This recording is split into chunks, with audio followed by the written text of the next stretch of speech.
Salut les développeurs et bienvenue dans un nouveau tutoriel de notre formation développeur Android.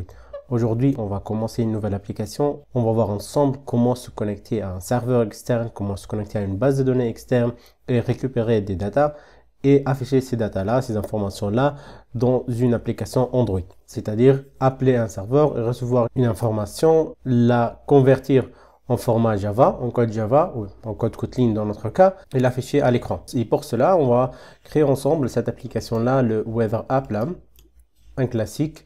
On va créer une application pour se connecter à un serveur qui nous donne des informations sur la température. Donc on va passer au début le nom du pays ou bien le nom de la ville.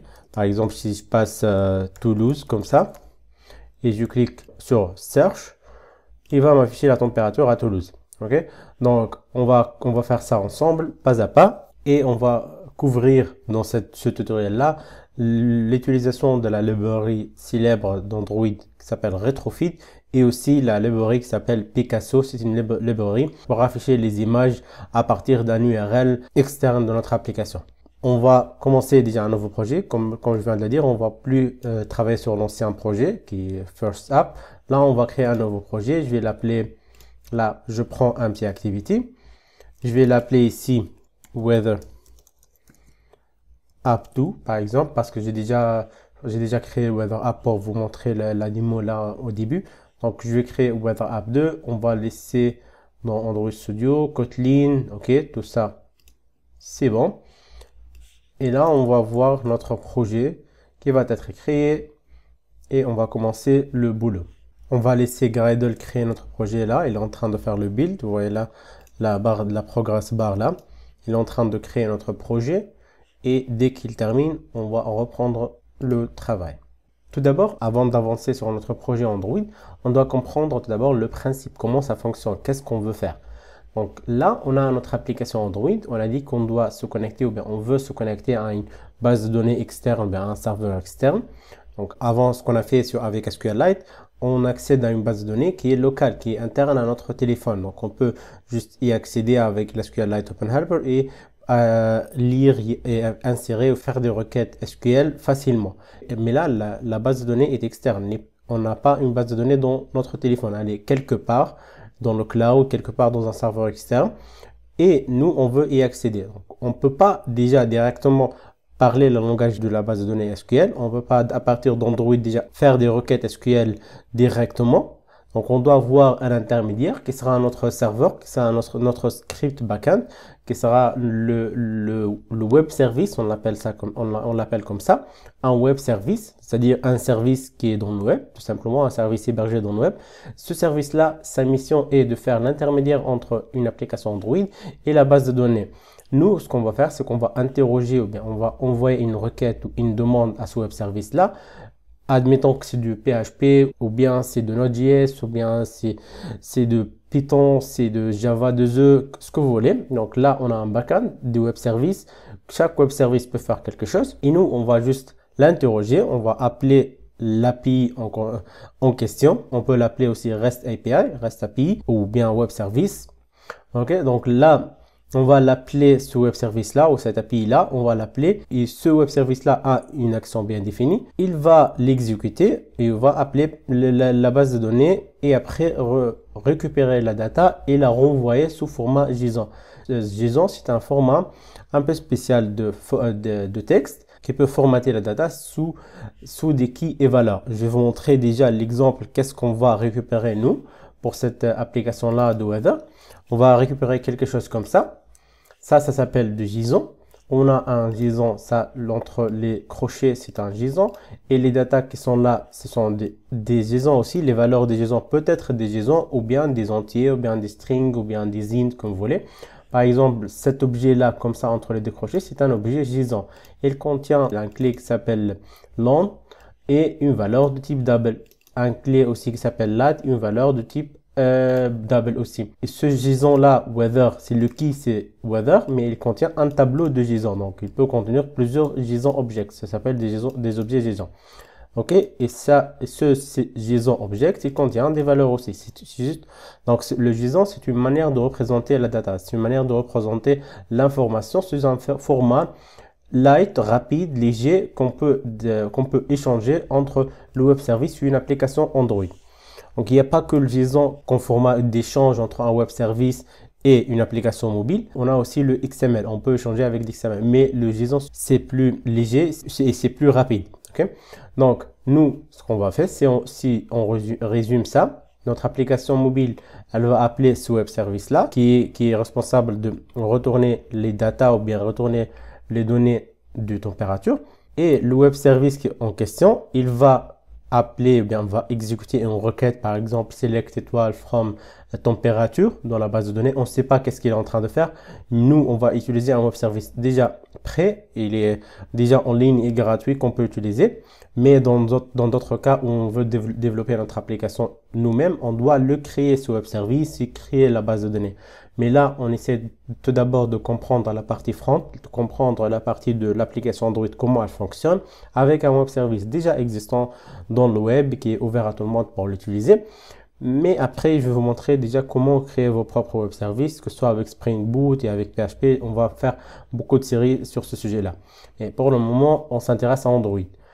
Ok, donc notre application Android, elle fait une demande d'API, elle fait une requête à notre web service. Le web service, admettons que c'est le web service pour recevoir des weather pour Paris, par exemple.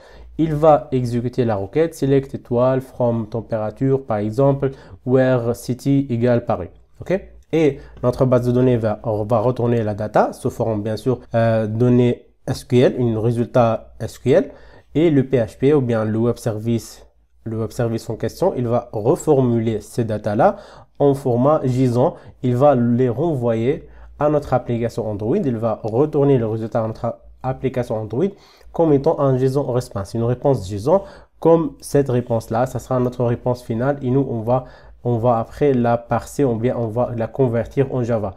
Ça, c'est du JSON, mais nous, on doit après le convertir en Kotlin. Donc, maintenant, on a trop parlé. Je vais maintenant attaquer le code. Donc, je ne vais pas me tarder sur ce sujet encore parce qu'on a déjà fait le tour. Je pense que c'est clair l'idée. Si ce n'est pas clair, bien sûr, vous pouvez toujours laisser des commentaires et poser vos questions. Je serai là pour vous répondre. Et attaquons maintenant le code. Retournons sur Android Studio. Et on va commencer, comme toujours, par l'interface graphique. Je vais aller ici sur cette interface Activity Main. Je vais juste prendre cette text view. Je vais l'appeler TV Response. Ok. Donc, je vais rien faire de spécial pour le moment. Je vais juste enlever le texte par défaut. Pourquoi je vais rien faire? Parce que là, notre premier but pour le moment, c'est de recevoir ce résultat-là. On va essayer de recevoir ce résultat-là dans notre text view. On veut juste l'afficher dans notre text view. On va essayer d'appeler ce web service-là. C'est ça, c'est notre API, c'est notre web service, le lien vers notre API. Ok, et on va juste appeler ça et recevoir le résultat. Ok, en l'affichant comme ça, de JSON. Après, on va voir comment parser le JSON. C'est ça le mot technique. Parser, c'est-à-dire convertir le JSON ou bien parcourir le JSON pour prendre quelques informations, pour récupérer quelques informations de JSON. Donc, ça, on dit parser le JSON, bien convertir le JSON. Ok, on va voir après comment le parser, ou bien le convertir en objet Java et comment récupérer les différentes informations que sont dans des différents niveaux comme ça. Ok, donc pour faire ça, vous voyez là, moi j'utilise api/openweather.org/ beaucoup de paramètres que j'ai passé là.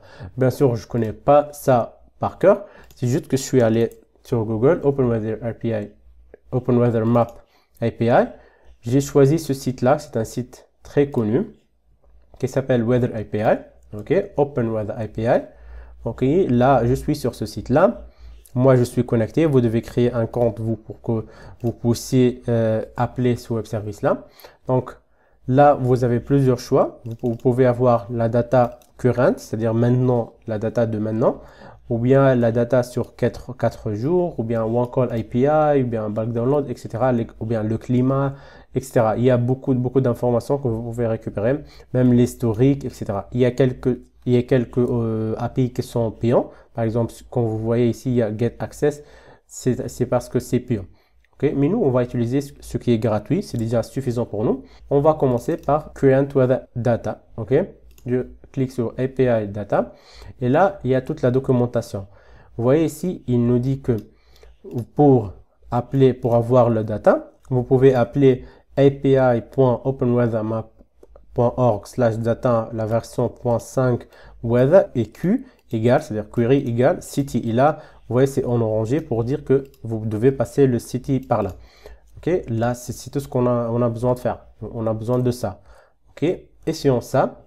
On a besoin de changer ça en le city name. Je vais prendre Paris par exemple.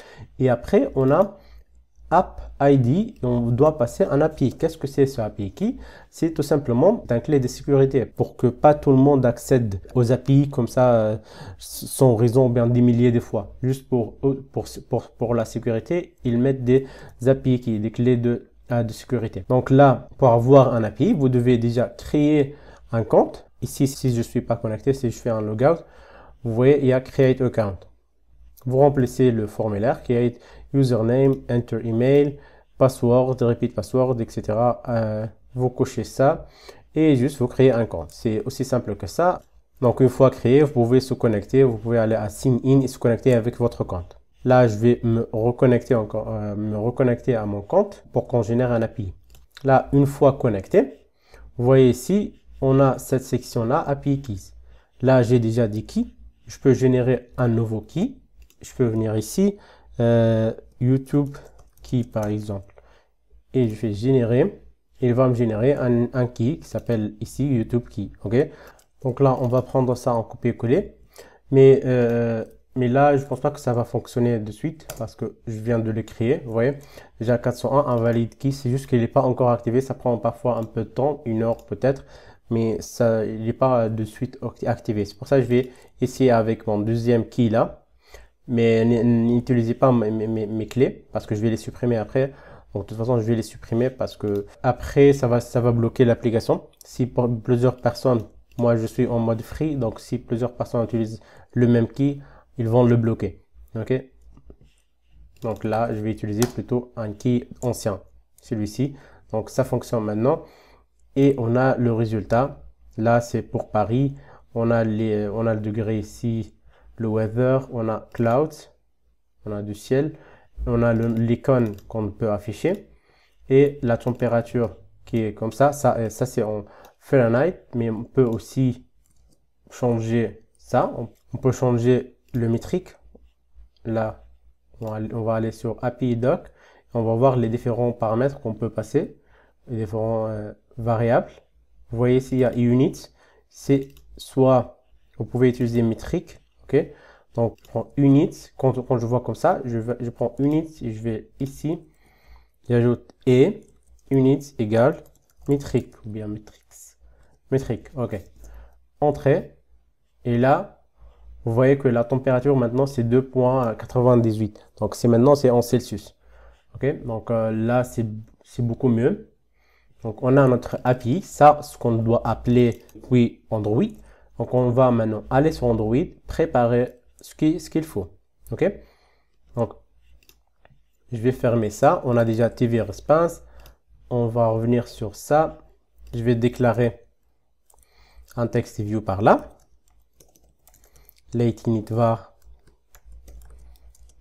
de type text view.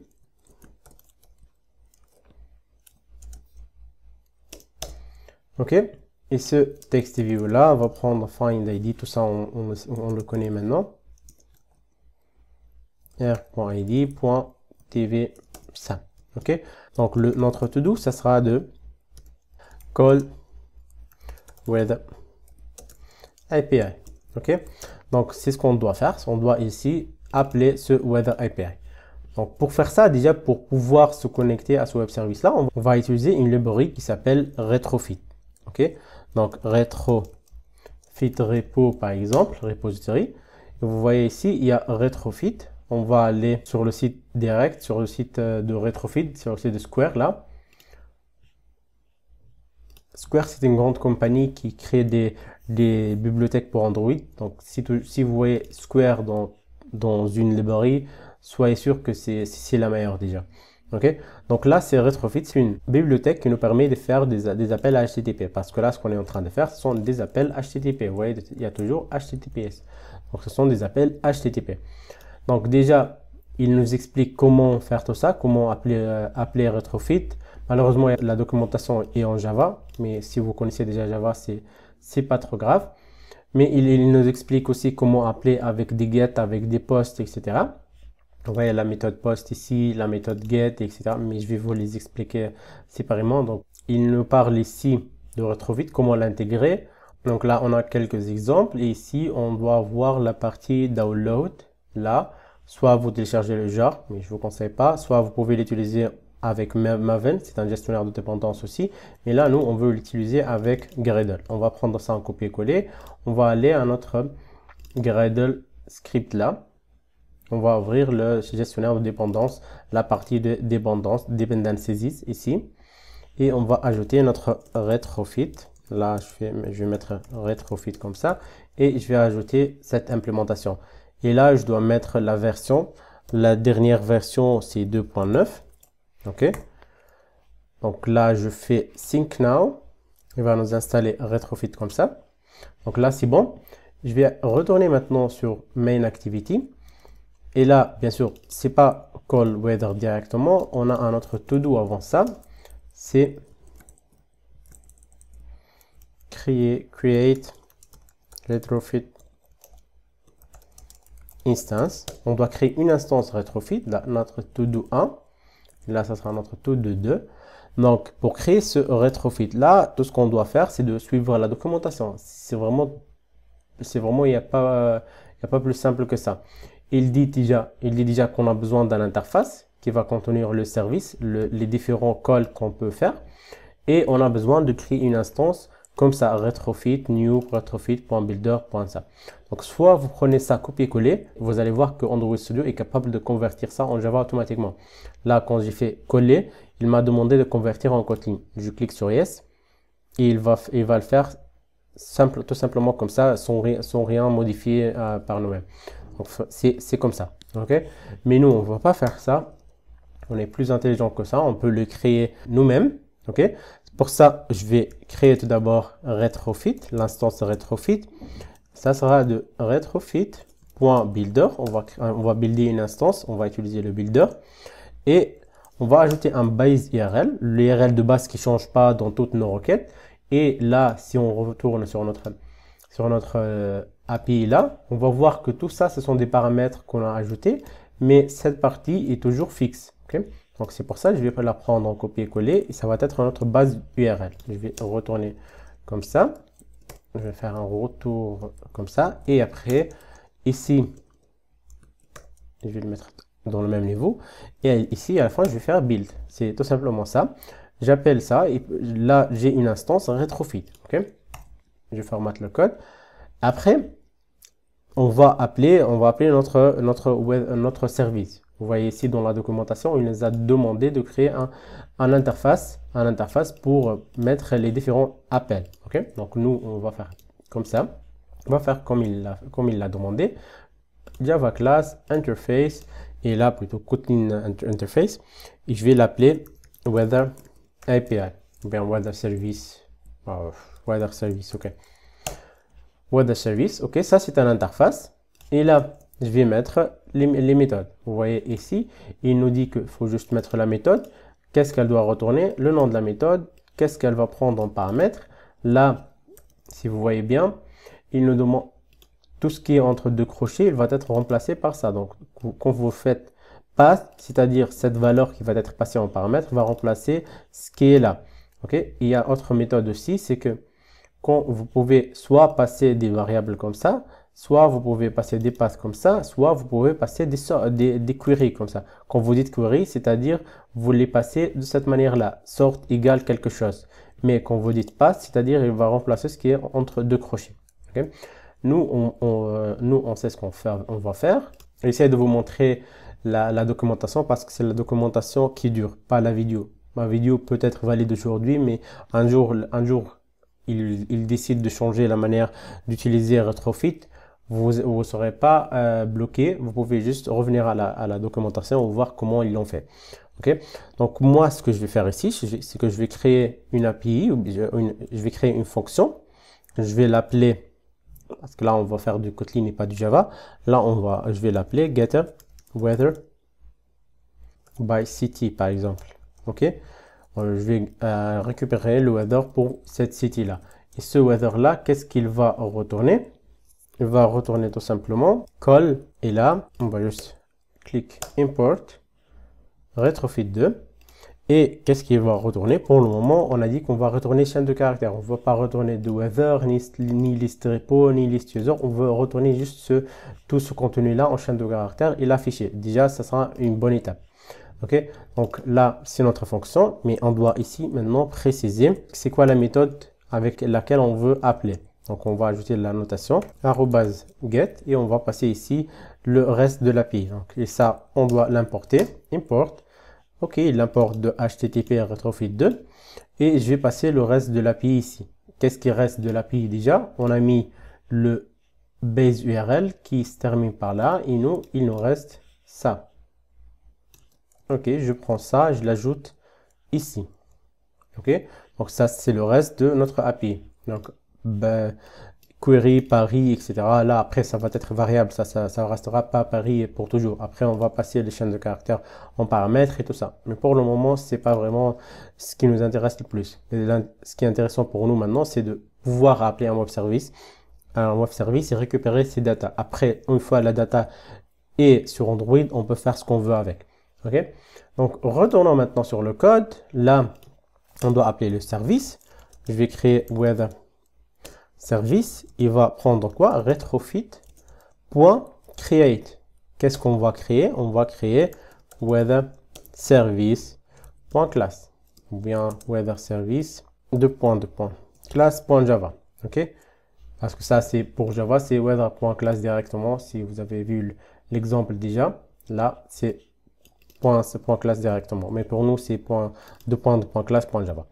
Donc, une fois notre weather service est créé, c'est-à-dire notre weather service maintenant contient la méthode qu'on veut appeler, c'est getWeatherByCity. On va l'appeler, ok, et on va recevoir le retour. Ça sera result par exemple.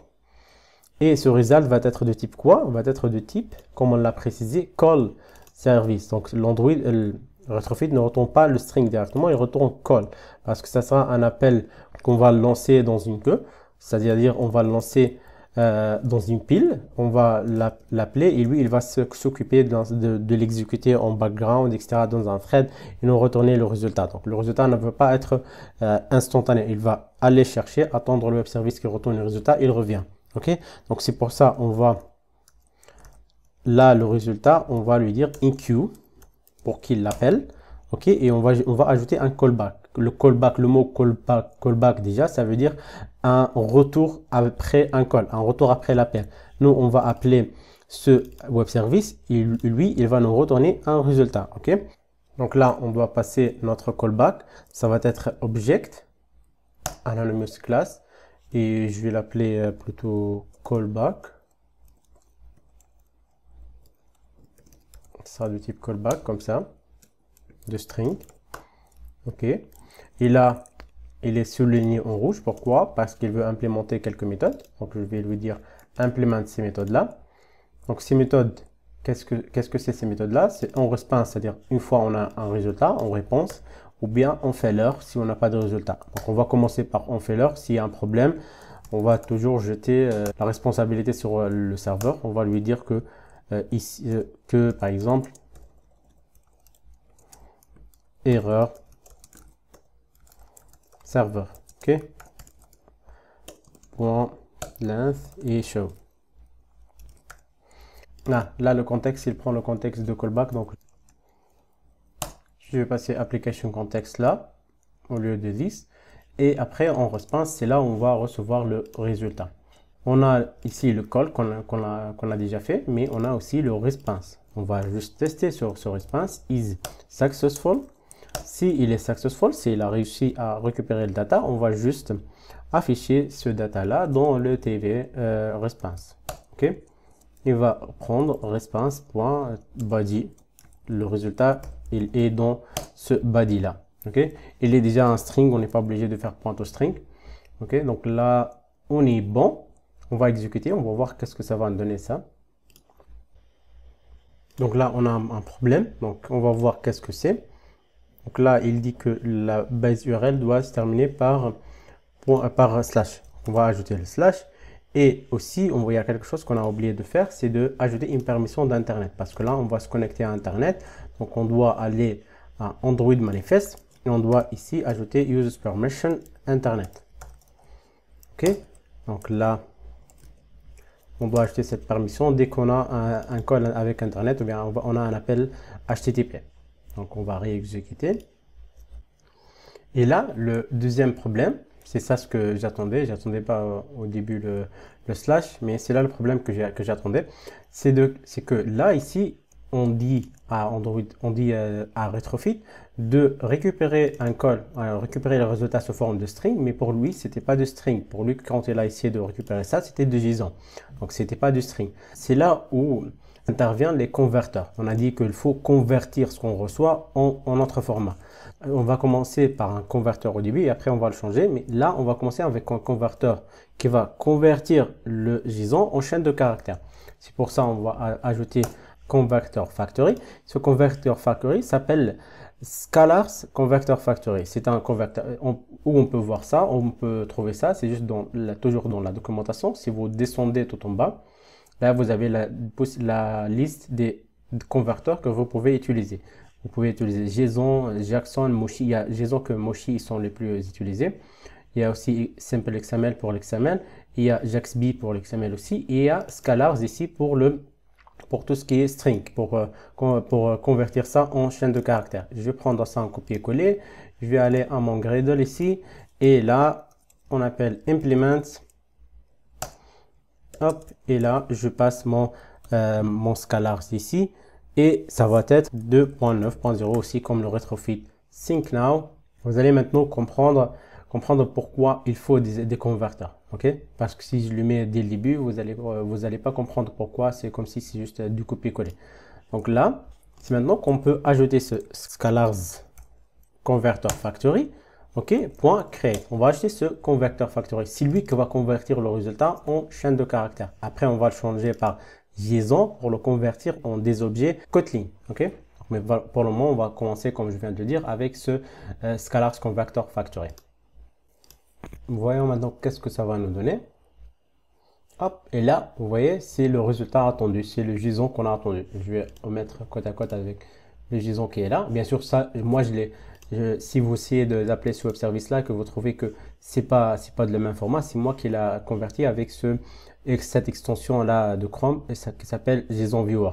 Mais là, si je clique sur View Source, c'était comme ça avant. Ok, si je les mets côte à côte comme ça, vous voyez que c'est pareil, courbe de land, c'est longitude de latitude, ce sont les coordonnées géographiques, le weather, etc. Donc toutes les informations sont bien là. Donc là, on a fait la partie difficile, c'est-à-dire la partie pour appeler un web service, il fait son taf, il appelle la base de données, etc. Il récupère l'information, il nous retourne un JSON.